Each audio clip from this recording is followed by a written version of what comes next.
Hey YouTube, super exciting day today. This is the Birkenstocks follow-up video. It's been a couple of days since I uploaded the fit guide and unboxing.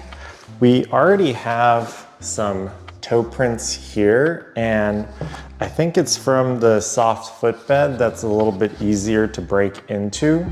I know these are a little bit long when I was doing the measurements and fit guide, but Reddit was saying they will curve over time and should fit a little bit shorter. I didn't size down because I didn't want to sacrifice any of the width because I have this weird bunion on the side of my foot that makes them extra wide. There's a little bit of rubbing, but no pain. The only part that was a little bit painful was pinching right here. So I loosened the front strap and they've been fitting pretty well right out of the box. I can't wait to see how they mold to my feet.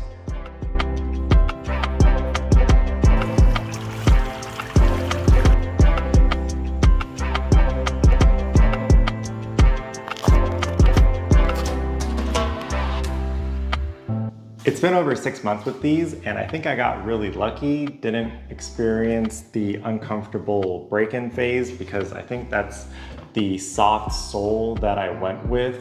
It was comfortable out of the box, and over the first few days to a few weeks, they got more and more comfortable as I molded to them.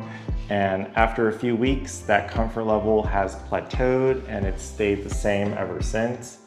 There's definitely some wear in the middle here.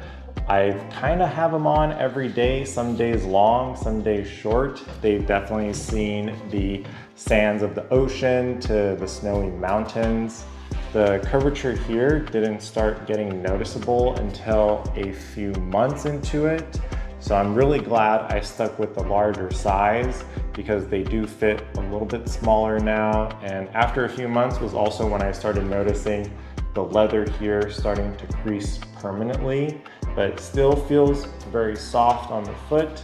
Overall, pretty happy with these. Cork feels nice and solid. Can't wait to see how long they last. Gonna shoot some video of them with me wearing it around the house and take some photos. But for now, video 278 done.